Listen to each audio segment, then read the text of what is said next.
My name is Krista, and I am the Clean Water Advocate with Environment North Carolina. We are a citizen-based nonprofit that works to protect our air, water, and open spaces. We really appreciate all of our panelists being able to join us today to talk about the important issue of PFAS contamination. I'm joined today by Dana Sargent, the Executive Director of Cape Fear River Watch, Dr. Jamie DeWitt, an Associate Professor at ECU's Department of Pharmacology and Toxicology, and Emily Donovan, the co-founder of Clean Cape Fear. Today, we're going to be talking about the film Dark Waters and the issue of PFAS contamination in our state. We'll hear from each of our panelists, and then we'll have a discussion, and at the end, I'll open it up for Q&A. If you have questions during the panel, please feel free to write them in the chat box at any time, and I will make sure that we go over them by the end of the discussion. And if you're watching via Facebook Live, we also have someone checking over that, so your questions will also be included. So let's just jump in. Dark Waters is a film that looks at the devastation that can happen within a community that has been contaminated by toxic chemicals. The story depicted in Dark Waters is playing out across the state of North Carolina and across our country. PFAS has been found in the blood of 99% of humans tested, and it has also been discovered in North Carolina's drinking water. This film covers the real-life story of Rob Bilott and his fight against chemical company DuPont and their contamination of drinking water that is supplied to the surrounding community in West Virginia. This film shows the lengths that Rob needed to go in order to prove that contamination was happening and that it was severely affecting the health of citizens in that community. The story that is the focus of the film is eerily similar to what is occurring here in North Carolina. Our communities are suffering from PFAS contamination, and just like in Dark Waters, the fight against the polluters here is just as difficult. PFAS chemicals present a huge unregulated problem. Contaminants like per and polyfluoroalkyl substances, including Gen X, which is also known collectively as PFAS, have been affecting the resources that we depend on for far too long. This class of toxic chemicals is contaminated drinking water throughout our nation and specifically here in North Carolina. Manufacturers are using these chemicals for a wide range of purposes, including non-stick coatings and firefighting foams at airports and military bases. While the health risks of PFAS are not fully understood, studies now link one or more of these chemicals to brain damage, impaired immune system, fertility problems, and even some kinds of cancer. The health threat from these chemicals is also magnified because they persist in the environment and they bioaccumulate in our bodies. Moreover, PFAS have contaminated drinking water in communities near or downstream from where the chemicals were used, including the manufacturing facilities like the Chemours plant near the Cape Fear River. The best way to prevent these toxic chemicals from contaminating our drinking water is to stop using them. And where water has already been contaminated, removing these chemicals to the point where the water is again safe to drink is a necessary action. One of Environment North Carolina's campaigns is focused on PFAS contamination of our drinking water. We've been working on this issue along with other community members like our panelists for some time and fighting for clean water in our state. Currently, there are no regulations for PFAS chemicals that are enforceable, and that leaves our health and resources at risk. Environment North Carolina has been working hard to inform both the public and our state representatives about the importance of this issue. We have lobbied on the federal level in DC as well as here in North Carolina for stronger regulations, including PFAS chemicals. We've worked to educate the public about the risks of PFAS contamination, and last summer, Environment North Carolina ran a massive public canvassing campaign where we knocked on over 40,000 doors and ran digital ads on this issue. Right now, this issue is really relevant because the state legislature has a package of bills in front of them that they are considering. House Bills 1108, 1109, and 1110 are in the General Assembly and would focus on the cleanup of PFAS chemicals and would help prevent them from continuing to poison our air and our water. This bill package has been introduced by Representative Pricey Harrison, a Democrat from Guilford County. These are common sense measures that have been enacted in other states, and that shows that action is definitely possible and attainable. These bills, if they pass, would 1, focus on cleaning up PFAS contamination, 2, keep PFAS chemicals out of everyday products that we rely on, and 3, study the uncertain dangers that these relatively new chemicals pose. North Carolinians have been dealing with PFAS contamination in their drinking water and daily lives for too long. Our state has been one of the hardest hit by this crisis. There are ways forward though, and we can create a cleaner environment for our children and our families. Sound science and strong regulatory policy has been working in other states, and it can work in North Carolina too. So now I'd like to pass this over to Dr. Jamie DeWitt and let her tell you what she's been doing around this issue. Thank you, Krista. I really appreciate being here. And for those of you who are taking time out of your evening to be here, thank you for giving up some of your free time. I am an associate professor in the Department of Pharmacology and Toxicology of the Brody School of Medicine at East Carolina University. And in my laboratory, we look at how PFAS exposure affects the immune system of adult organisms and of developing organisms. So our big question is how PFAS affect especially the antibody response. This is the response that your body undergoes when you receive a vaccination.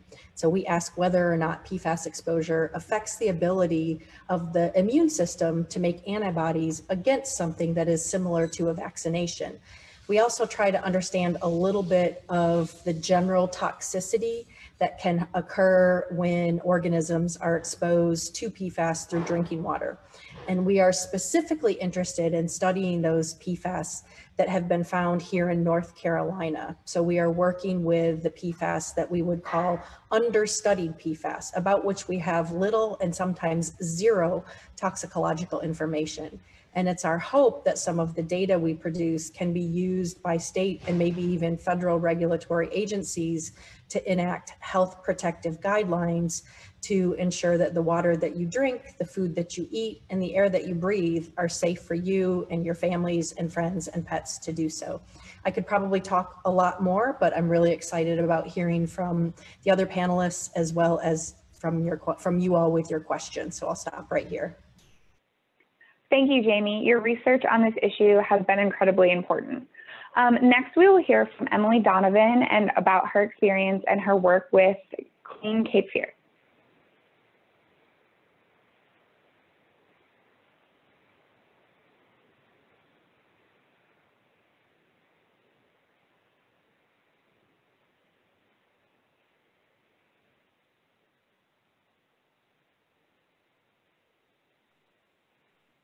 Hey, can everybody hear me? I'm having just a little bit of technical difficulties. If we could actually have Dana go next, that would be great. Sorry.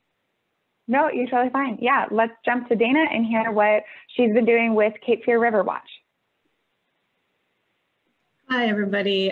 Thanks so much, Krista. It's a great introduction, and thanks for having me. And I'm excited to be here with Dr. DeWitt and Emily and everybody else. I know if you watched Dark Waters, you might be feeling, a little bit downtrodden, I guess is the word. If you haven't seen the film, I definitely encourage you to watch it, as well as the documentary that's called The Devil We Know, also a great piece of film. My introduction into this issue came back on the heels of a campaign that I was hired for with Cape Fear River Watch to work on outreach relative to water quality issues in the Cape Fear Basin. At that time, I was a contractor, and that same year, my brother, who was a firefighter and a U.S. Marine, was diagnosed with terminal brain cancer. So I have a very personal affiliation with this issue as well. And after my work as a consultant, I ended up being hired as the executive director at Cape Fear River Watch. To those of you who don't know, Cape Fear River Watch is a nonprofit environmental organization based in Wilmington. Our mission is to protect and improve the water quality of the Cape Fear Basin, which is the largest basin in the state. I did say that I wasn't going to show slides, but now I'm thinking it might be good to do a little visual.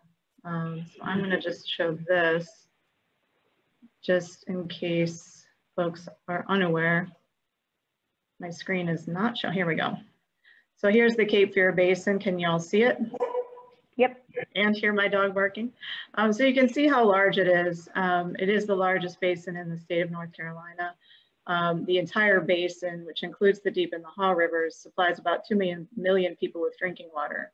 Also included in all of this is a large estuary, which is just extremely vital for our fisheries industry, as well as our recreational fisheries and our recreational tourism industry. And here's a sort of a good look, and this is, I'll end here with slides, but you can see Greensboro up top, Haw River here. There's contamination up here from a firefighting facility, an airport facility with firefighting foam. There's also some industries up here. And if you head down the river, you get to where Chemours is at and the Lock and Dam, where the intake is for our water supply, which supplies about 300,000 people with Pfas contaminated water south of the Chemours facility. So that's it for slides. I don't want to do too much of that, but I think visuals are helpful. And I think that's it for me for introduction. Thanks so much for having me. Awesome. Thank you so much for your insights. Emily, if you are ready, we'd love to hear from you. Hey, everybody. Thanks. Sorry about that tech issue. I'm definitely not going to pivot on screens because I think that's what gets me in trouble. So anyway, I'm co-founder of Clean Cape Fear. We are a grassroots community group that formed when we learned that Chemours had been dumping toxic levels of PFAS into the Cape Fear River, which supplies us with our drinking water. And I'm sure many people have already heard this story. And I think what's painful for me personally, and what's painful for the community, though I don't claim to be able to speak for everyone in the community at all, but what I have found personally traumatic in watching the movie Dark Waters is this is our story. Everything that was happening, following the timeline of what was happening with Rob Bilott and the residents in Parkersburg, West Virginia, and just knowing that the similar thing was happening in North Carolina, and they didn't do a thing about it. And when I say they, I'm talking about the executives at DuPont. They know what their business is about. Anyone who has worked at a single business absolutely knows. You know right down to the penny what your company is doing. And so to claim that this was just an isolated incident, and then we learn decades later that they're doing the same exact thing here in North Carolina is really traumatic. And I think we grieve constantly when we are reminded of that. Some things that have happened in the 3 years since we've learned about that story, Clean Cape Fear has helped elect a senator in New Hanover County. Harper Peterson is in Raleigh fighting for us. We have Deb Butler up there trying to fight too. We've also been to DC advocating tremendously. I've testified before Congress twice. I've been a part of a panel discussion on Washington Post Live with Rob Bilott and Mark Ruffalo. And we actually had Mark Ruffalo come down here in February, right before everything shut down, and really motivate this area and motivate people in Raleigh too, because that was the intention. We are not going to see lasting change by complaining. We are going to see lasting change by actually recognizing what the problems are and pushing and holding people accountable to fix them. And part of that accountability is across the board. That's accountability from our local leaders, it's accountability from our state representatives, accountability from our federal government, all the agencies, scientists, residents, ourselves, the media, everybody working together to hold ourselves accountable to make sure that this isn't a story that just is the story of the day, that this is a problem that is chronic and gets solved. And so I hope everyone on this call tonight is inspired in some way when they leave this call to actually make a change regarding these chemicals, because once you learn about them, you start seeing the world differently and you start recognizing where we need to make these changes. So I'm really grateful to be a part of this call and to be standing side by side with Dana and Jamie. And thank you, Krista, for organizing this. Thank you so much. Just kind of very briefly pivoting off of what Emily said, you know, I started working with Environment North Carolina in October 18, and before then I had never heard of this issue. The minute I started working on this campaign and realized how huge this issue was, it exactly what she said changed my viewpoint on where we get our water and the relationship that exists between some of these major companies and how we exist as normal citizens in a day-to-day life. So thank you guys so much for joining us on this call. What I'd like to do right now is kind of just jump into the questions. I think we have a really great platform to talk from. This film, like Emily said, mirrors almost exactly what's happening in North Carolina. And I'd like to start by asking Jamie just to expand a little bit on what PFAS are and how they directly relate to Gen X. I'm not sure if everyone on this call is aware of what Gen X is, so if you could just expand on that relationship, that would be great. Sure, and I'm actually gonna share my screen a little bit, if I can figure it out. No, I could do it. All right, so I'm gonna share my screen. I have a couple of slides that we can use to emphasize to you what PFAS are. So I'm on vacation, my niece is gonna go running by. So PFAS are really a class of about 7,000 individual compounds. These are all synthetic compounds. They were created by humans for many different purposes. This particular chart highlights that they can be subdivided into 4 main groups. Different organizations have proposed different ways of subdividing them, but they all have one thing in common, and that is the strength of the carbon-fluorine bond. It is among the strongest bonds in nature, and this is why these compounds are so valuable for many industrial processes, as well as some consumer products. Whether or not they are essential for those processes and products is really something that we need to figure out so that we can determine whether PFAS should be continued to be used in anything at all. Now, I don't want you to kind of look at this picture and try to figure it out. This just highlights a different way of subgrouping PFAS, and I want you to pay attention to the circle. The circle here contains Gen X. So Gen X is a type of PFAS, or a type of per and polyfluoroalkyl substance. It is specifically a perfluoroether carboxylic acid. And we're gonna have a quiz at the end to see if you can remember all of these acronyms. It's just, it has a slightly different chemical formula than some of the other PFAS, but it is still used for the same purposes, and it is still used because of the strength of the carbon-fluorine bond. Gen X developed to replace the C8 compound, or PFOA, the compound that Rob Bilott studied in the movie. These are some of the products in which PFAS currently are used. And if there are 7,000 different PFAS, some products might contain mixtures of many different PFAS. For example, firefighting foams, which are known as aqueous film forming foams, can have hundreds of different PFAS in them, many of which are unstudied, some of which might degrade to other PFAS, so it makes them very complicated to study. But you can see all of the different products that contain PFAS or for which PFAS are used to manufacture. And as Krista mentioned, they are used because of their non-stick properties, their grease repellent properties, their stain repellent properties, and their water repellent properties. So if you're a first responder, they do provide some really important properties to help prevent you from getting exposed to hazardous agents or high heats. The question is the risk of being exposed to PFAS greater than the risk of exposure to the agents from which you're trying to protect yourself? Now, I have some more slides that I'm not going to share right now. I may share a little bit more, but I just want you to understand that there are many different types of PFAS. Gen X is only one of the many different types of PFAS. So when we think about PFAS in the environment, there are thousands of different PFAS. That should not make you feel all safe and warm inside. It should make you go, why do we have so many different PFAS, and do we need to use them all? Yeah, you know what? Yeah. You bring a really good point, and I'd love to add, if this is okay, Krista. Yeah. For the Cape Fear region, Gen X was just 12% of the total PFAS that was detected in our tap water.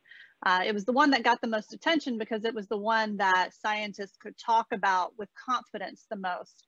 And I think that's been one of the trickiest problems that dark waters really exposed, is it was really hard. We knew something was there, you know.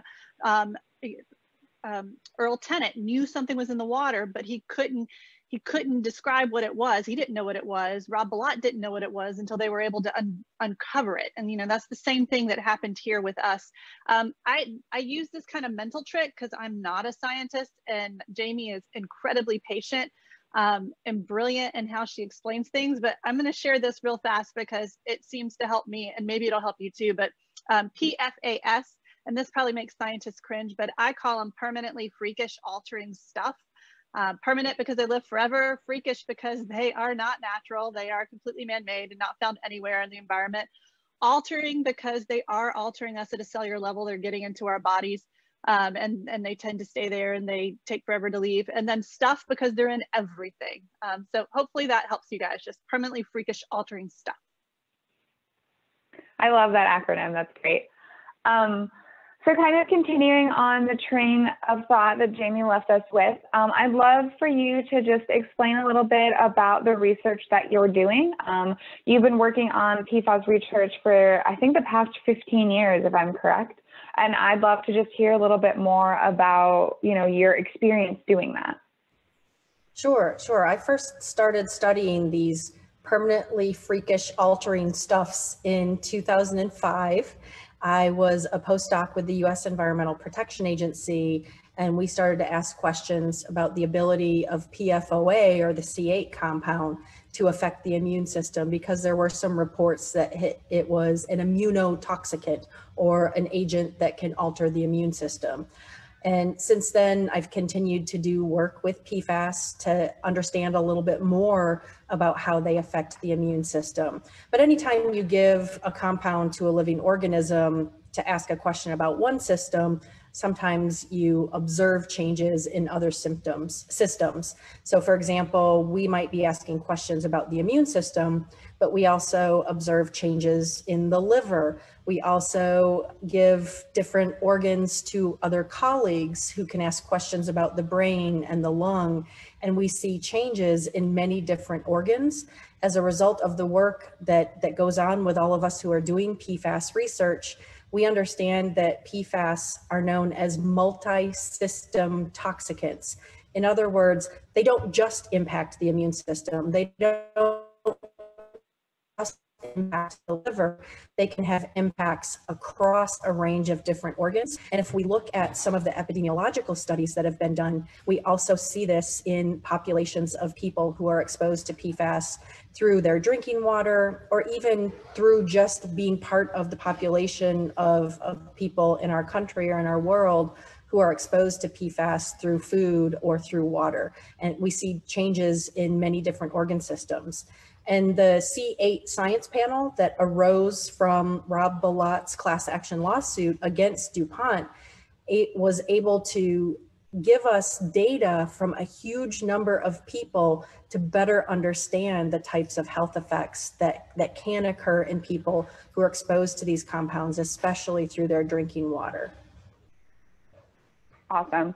So just kind of keeping on with this thought, you were talking about the fact that it has the potential to affect our immune systems. Can you name some of the health risks that exist from contamination from PFAS? Sure. So in addition to the immune system, the C8 science panel uncovered many different associations between exposure and disease. And these associations are verified by studies in experimental animals. So we have really multiple lines of evidence that tell us that exposure to PFAS does lead to health risks in exposed people. So we have the immune system, and the immune system is suppression. That is, the immune system isn't doing the job that it's supposed to be doing. It's underreacting. There have been probable links with thyroid disease, with cholesterol, elevated cholesterol, with pregnancy-induced hypertension and preeclampsia, so high blood pressure in women while they're pregnant, ulcerative colitis, which is a type of immune-based disease, kidney and testicular cancer, and then other studies that weren't part of the C8 science panel have identified developmental and reproductive effects, so changes in birth weights of babies, longer time for people to get pregnant. When they do get pregnant, there can be complications associated with those pregnancies. And then on the immune system side, we also see some increases in allergies and asthma and maybe autoimmune disease. Ulcerative colitis is a type of autoimmune disease. And then we also have seen liver disease. And then there are some studies that also suggest associations with bladder cancer, prostate cancer, thyroid cancer, and one other type of cancer, breast cancer. It's sometimes hard to keep track of all of the different health effects. Now, not all of these have been verified in animal studies, but we are starting to accumulate a whole bunch of evidence that says exposure changes your disease risk. That's just insane. The list that you just listed off is so much longer than I even anticipated. I know that's been shocking to quite a few of the people that have seen the movie and have researched this at all, just knowing how many things can be affected by PFAS contamination. And then if that list Dr. DeWitt just listed off isn't scary enough, I also wanted to point out very briefly an article that she actually had a helping hand in writing that looked at the relation between PFAS and COVID-19. Isn't it true that your article was talking about COVID-19 and PFAS? That relation makes it so that your immune response is slower and has less capabilities of creating white blood cells to fight COVID-19. Is one of the concerns that actually the Agency for Toxic Substances and Disease Registry raised was that if PFAS suppress the ability of the immune system to fight off infections, then those who live in PFAS impacted communities may have a higher risk of developing COVID or developing more severe symptoms if they are infected.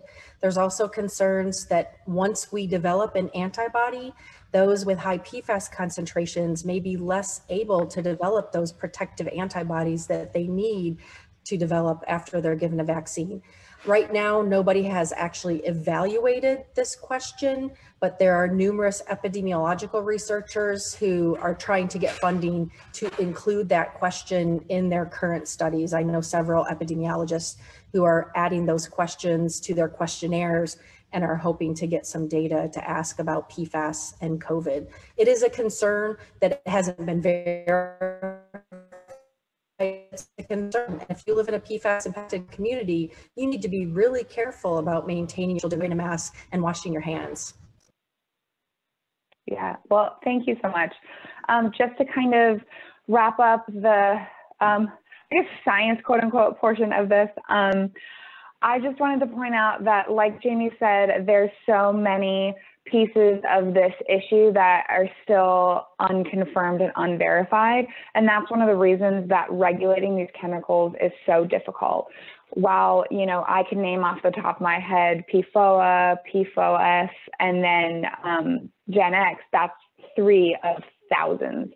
And so when you look at this from a regulatory standpoint, you know, the question of do we do it chemical by chemical or do we regulate this by a class gets brought up, and it's just become such a nuanced issue that finding a regulatory way forward is very, very difficult.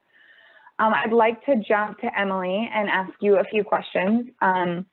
So for somebody that has maybe never heard of this issue, how would you describe the problem of PFAS contamination? What does living a day-to-day life in an area that has this problem up front look like?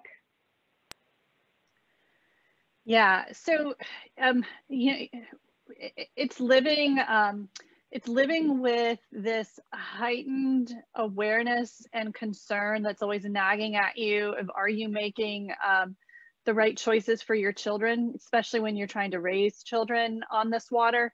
So we stopped drinking the tap water when we found out, but then, you know, there was that guilt, the mother's guilt you feel that you did everything the pediatrician said do. You know, don't give your children sugary drinks. Water's best. So, okay, yeah, I'm going to give my kids water. I'm an amazing parent. And then you found out that the water you were giving them was laced with toxic chemicals that we have no idea what's going to do to our bodies. And I remember sending Dr. DeWitt all of these emails early on, just going, please tell me what this means. And some of the answers were, we just don't know. And so it's living with that uncertainty. It's living with a question every time something happens to your child. Is this a ticking time bomb inside of us? We have finally installed, we were hoping our utilities would be able to solve the problem quicker. It's been 3 years, and I live in Brunswick County, and Brunswick County is still not near ready to remove these chemicals from their water. I participated in an environmental working group nationwide tap water study on PFAS, and Brunswick County topped that list, came in at #1, and by a lot, for having some of the most contaminated PFAS water in that nationwide study. Wilmington was in the top 5, so Wilmington wasn't too far behind. And what made Wilmington and Brunswick different, they're getting their water from the same location. It's the same source. It's just the utilities have different treatment processes. And it turns out I live in an area that has a less sophisticated treatment process than people who live in Wilmington and get their water from CFPUA.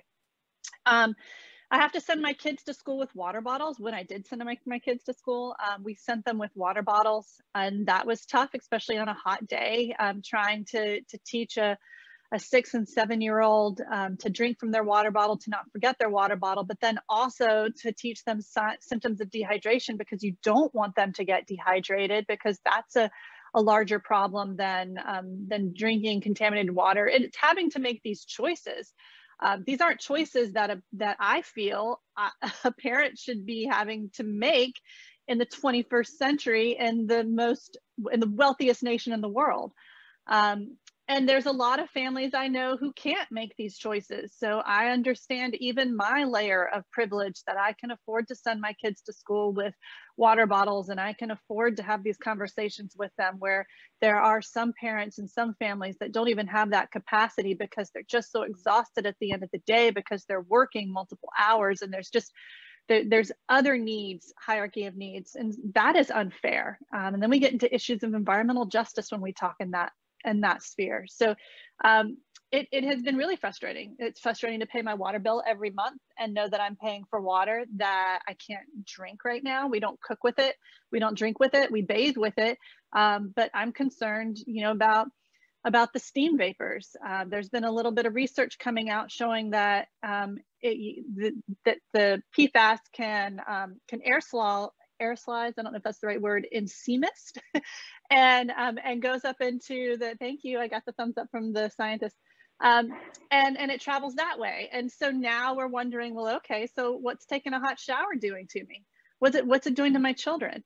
These are unanswered questions. Same with COVID. The moment all of the underlying health problems, when the news came out about COVID, and the doctors and the medical professionals all started saying, you're at greater risk of death if you have these underlying health problems. I'm reading them and looking at them, and I'm like, wow, well, those are all the same ones for PFAS too. This is really frustrating. So it's very difficult to live through this.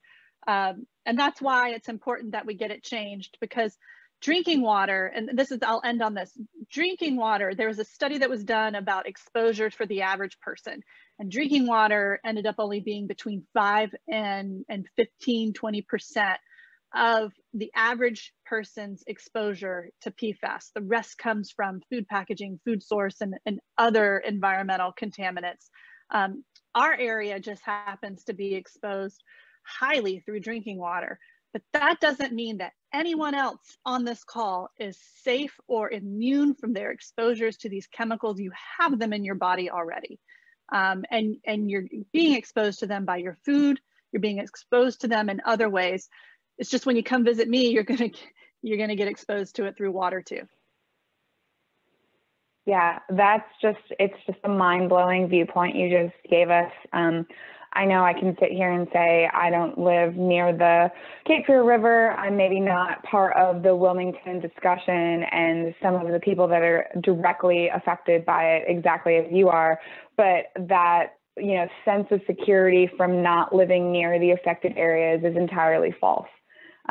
Just like Emily said, we all have it, you know, like I like to point this out that, you know, the water systems are all interconnected, and that's just how it's constantly worked for thousands and thousands of years. So when you look at one of the major water supply basins in North Carolina and say that is horrifically affected with PFAS chemicals, think about that on the magnitude of the water system in of itself. The Cape Fear River connects to the ocean. The Cape Fear River connects to so many different tributaries that eventually end up connecting to the other rivers that exist in North Carolina. Us in Raleigh, people in Asheville, all across the state are being affected by this.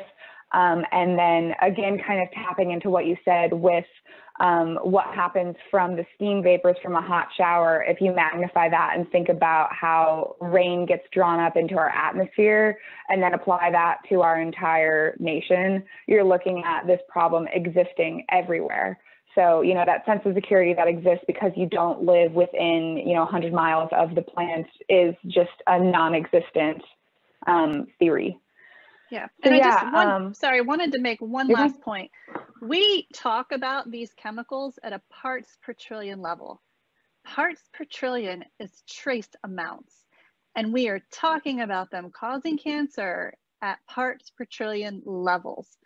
We have no business using this chemistry when first there is no proven safe disposal method, and they are that toxic at trace amounts. I just want to add that. That's a really great point. I'd love to kind of open this next question up to all of our panelists. Why are polluters like Chemours and DuPont able to avoid their part in this contamination? Why haven't they been held accountable for this? Do you want me to start? Yeah, why don't you take it? Yeah, so my background is more in policy and advocacy. Definitely not in science, but it's, you know, it's been a crash course with a lot of questions to Dr. DeWitt and others. Yeah, so, and I was kind of trying to jump in earlier when both Jamie, Dr. DeWitt and Emily were talking about all of the testing and all of the work that our scientists are doing, and Jamie left on the point that bothers me so much, which is they're seeking funding. They're seeking funding. They're seeking funding. The scientists have to seek funding. In America, our regulatory system, in terms of dangerous toxic chemicals, in terms of regulating these toxic chemicals, is backwards. So the industries like DuPont and Chemours can create these chemicals and put them into the environment and put them into your cooking utensils and things that you're making your eggs on and feeding them to your children. And they can do this for years, knowing full well that these things might be dangerous, knowing full well, in my opinion, they knew full well that they are dangerous. But until the EPA has proof that they're dangerous, there's no regulations. There's no requirement for regulations. And so Dr. DeWitt and others in the science industry have to find funding. It's not on the industry to provide them with the truth about what they're putting into the world. It's on the actual people to first get sick, for then the EPA to say, hey, we might have to take a look at this chemical, for then it gets on a list where they're going to start to take a look at it.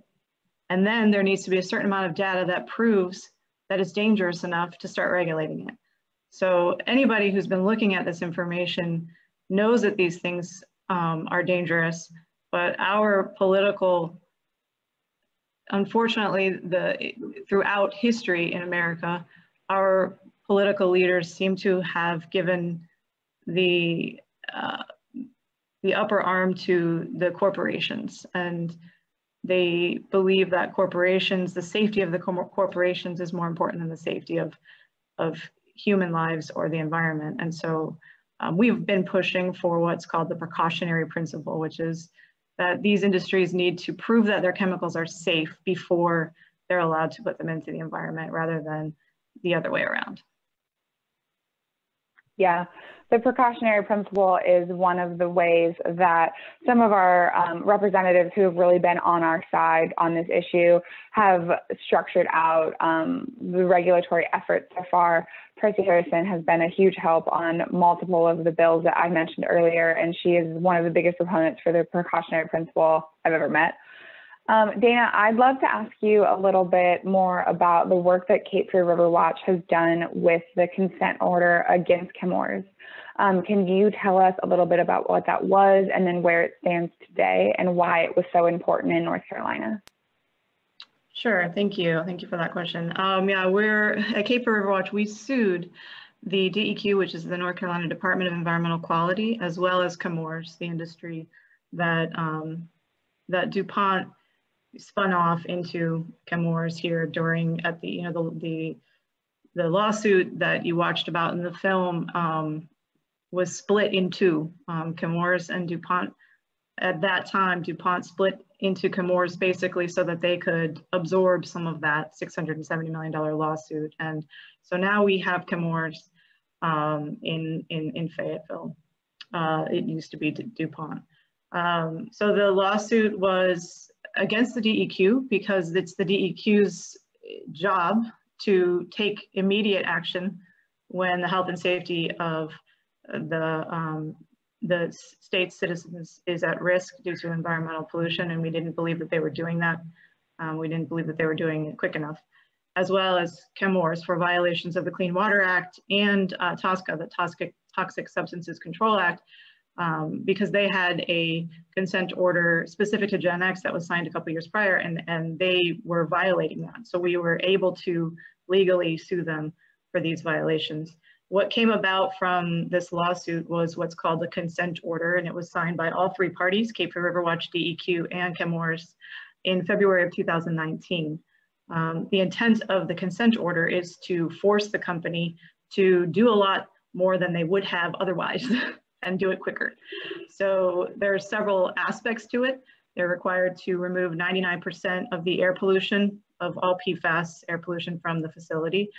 They're required to clean up the groundwater, and they're required to make sure that any surface water discharge is no longer happening, and as well as conduct at least 5 health studies or mammalian studies on at least 5 chemicals. We're hoping that that will increase as time goes on. At this point, I know it doesn't seem like it because there's so much happening behind the scenes, but Cape Fear River Watch and our lawyers, the Southern Environmental Law Center, are working every day on making sure that chemours is held accountable for the requirements under the consent order. They're doing all they can, I can say, to try to maneuver their way out of each and every one of the requirements. They don't like this.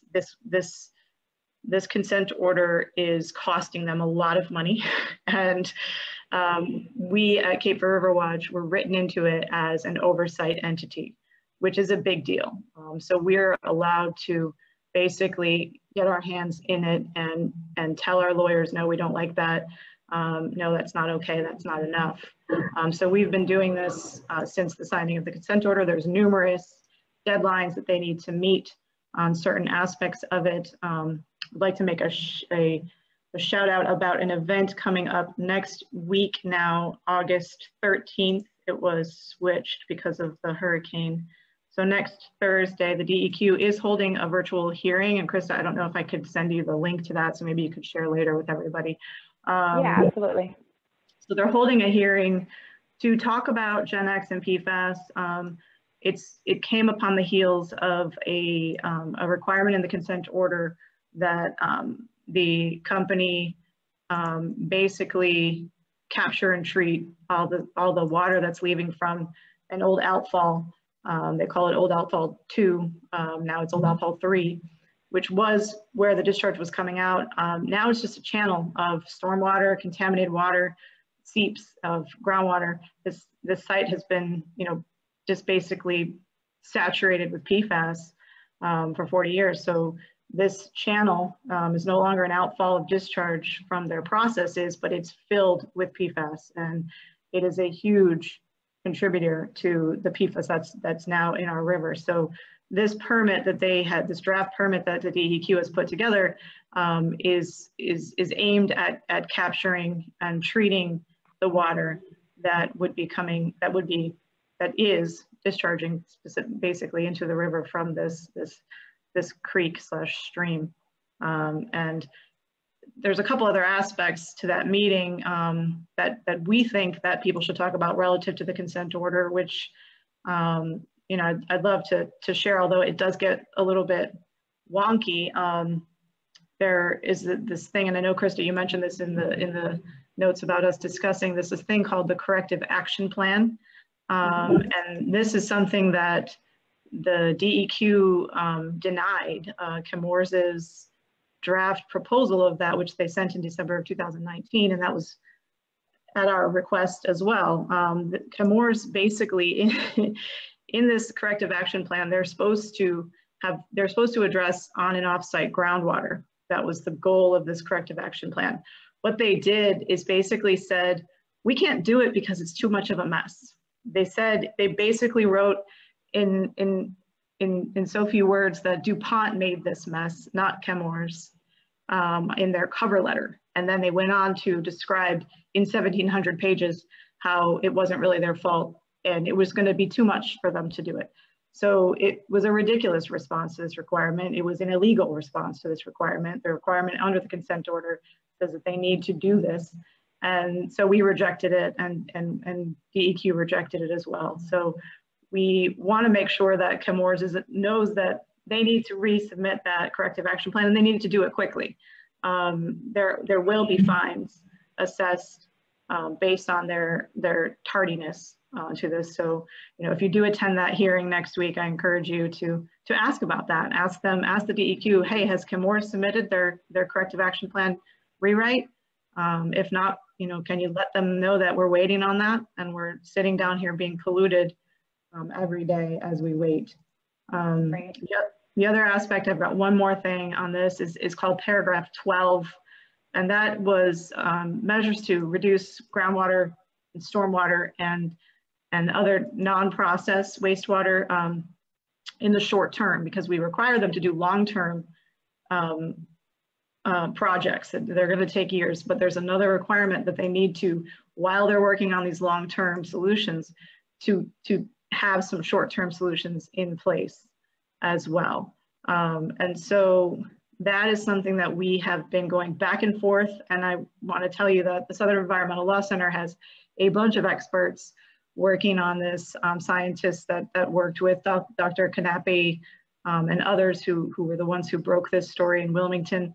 They're working with engineers and geologists, and they're doing a real lot of work to make sure that the stuff that Chemours is giving to us is thoroughly looked over.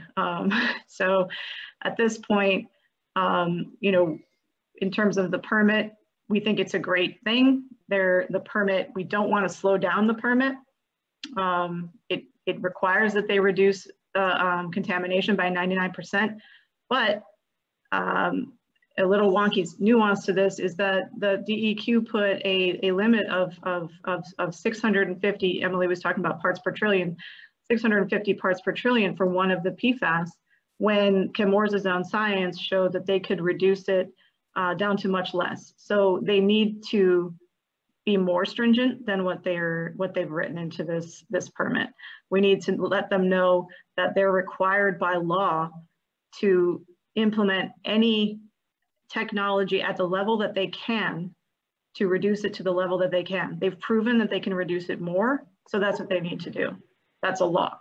And so at this point, the DEQ's draft permit isn't following the law.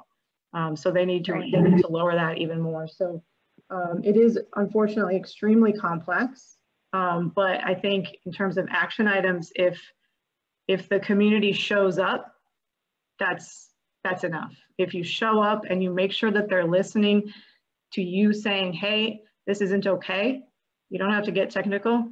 You know, you can just say, hey, I want water that I can drink and I'm listening and I'm paying attention. And you know, even if you say nothing, if you show up on this virtual hearing and are just there to make sure that they see that we're watching, that sends a message, and it's an important message in my opinion.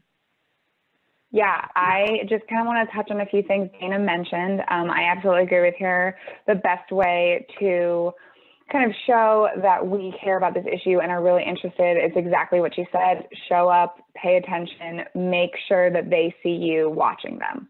And then I also wanted to just restate that the fact that DEQ has denied the cleanup plan from Chemours is a huge step forward.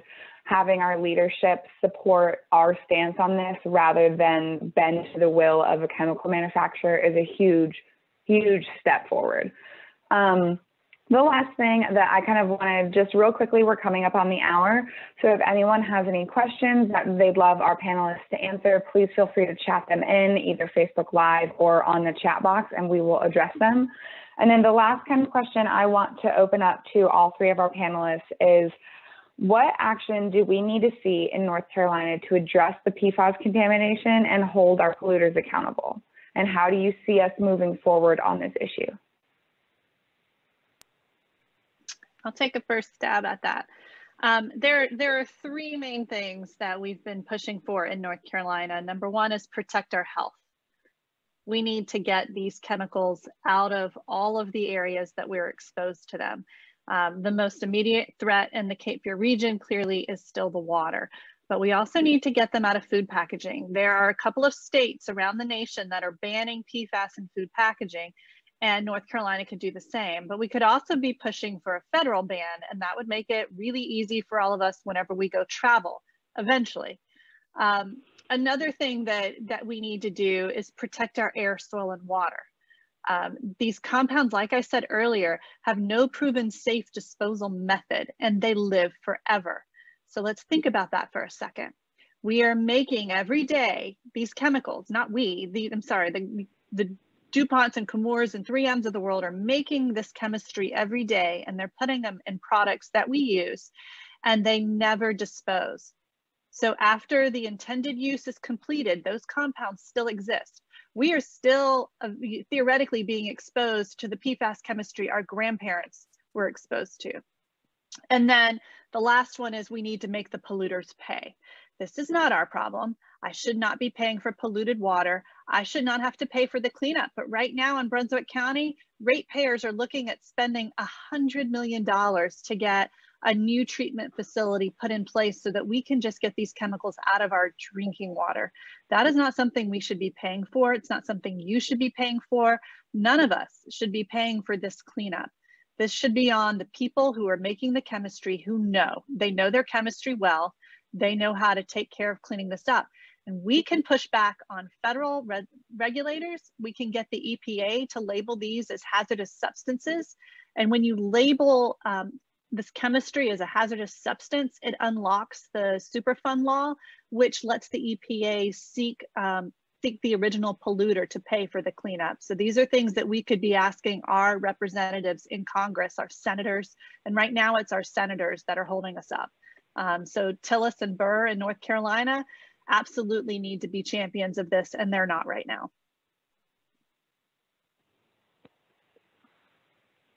It looks like we got one quick question. It says, are PFOA and PFOS considered PFAS? I think, Jamie, if you want to address that. Sure, yes. PFOA and PFOS are two different types of PFAS. They both have 8 carbons, and they just have slight differences in one little part of their chemistry, but they are considered PFAS. Thank you. And then I just wanted to say, you know, this panel has been such a pleasure hearing from all three of you. It's been an amazing time just learning about how bad this issue is in North Carolina and really what we can do to move forward. I would just like to take a second and thank everybody again, and then end it on a note that PFAS contamination really is a serious issue here in North Carolina, and we need to have strong leadership to protect our citizens and their health. And that goes directly to what Emily said. We need our senators to stand with us. We need our state representatives in the General Assembly to stand with us. The package of bills that I mentioned earlier is the start of that really strong leadership. Some state representatives have already signed on to these bills as co-sponsors to show their support, but we need to draw more attention to this issue in order to push these bills forward. I just wanted to ask that please reach out to your state legislators and tell them that the issue of PFAS contamination is really important to you. Everybody's voice in this issue matters, and the more they hear about this issue from concerned constituents, the faster action will happen. Emily, Dana, and Dr. DeWitt and I can talk about this until we're blue in the face, but action is really only going to occur when it really is the daily people that represent or that are represented by these people in the General Assembly that will move this issue forward. I've placed a link in the chat box that is an action that you can take right now to reach out to your state representatives and ask them to encourage the movement of this package of bills.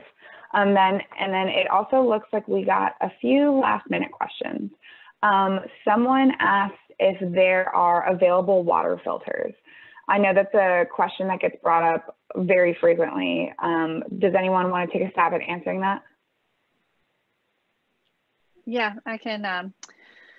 On our website, Clean Cape Fear, we have a filter study section where we've posted what Dr. Canape's lab has done. It's specific to our region and our water. You can get water filters, but again, at the end of the day, something to consider is that those filters are collecting the PFAS, and then what do you do with the filter when the filter is bent? Really what we need to be focusing on is stopping it at the source. And I know Dana can talk more specifically to that, and Dr. DeWitt can probably get into greater detail about filters and filtration. I have found that reverse osmosis is the most effective at removing these. And so if you really are kind of in a triage situation and you want to protect yourself right now because you are experiencing illnesses already, then there's no shame in that game. Get yourself a filter. But again, while you get yourself a filter, please do not stop fighting to end this at the source. Yeah, I would second that. I think Cape Fear Riverwatch, obviously we don't, we're not going to suggest a company or anything like that, but the science has shown that reverse osmosis works. But like Emily said, in terms of that, the reverse osmosis has a lot of waste. The water's going right back into the source, just as polluted as it was when it came. And this also brings up an environmental justice issue for folks that can't afford to buy a filter. But that said, it's better than plastic water bottles. We talk about a whole nother environmental issue. There's also PFAS and stuff in that water, most likely. But I did want to throw out one thing in terms of the response on what you can do. I would like to just shout out, don't forget to vote. Chris has been talking a lot about our champions in the legislature. We need more champions. We need the majority of our legislators to be champions for clean water, and they're not going to be that if we don't show up and vote. So please do that, and please remind all of your friends. And the other small things that you can do is get rid of your Teflon, get rid of your PFAS gear, call and email the producers of your rain jackets and your upholstery coating companies and say, hey, I'd like you to find an alternative to this product, because that pressure gets put on the industry. And with that, the consumers really are the key in this. If we're not buying it, they're not making it. And several companies actually have pledged to go PFAS free, and you can find information on those companies through various websites as well. Okay, well, again, I just kind of want to close out and say, just to reiterate what everyone said so far, please get out and vote. Please bring this issue up to anybody and everybody that will listen. That's the only way that this issue is going to move forward, and it's really going to take the effort from all of us to push these issues forward. And then just a general thank you for everybody who joined us today. It's been a pleasure talking about this with you guys. We are really an organization that cares about getting this out to the public, and I know I can speak on behalf of Dana, Emily, and Dr. DeWitt as well. The more people that know about this issue, the further this issue is going to move forward. So again, I just want to thank each one of our panelists for their time tonight. It's been a great panel. And if you guys have any remaining questions, please feel free to email any one of us. I will also be sending out a follow-up thank you to everybody, but also a resource page to everyone who's received the link on this, or received the link for this panel that has all of the links and things that we've discussed tonight to move forward on this issue. So again, thank you guys so much for joining us, and I hope you have a good rest of your evening.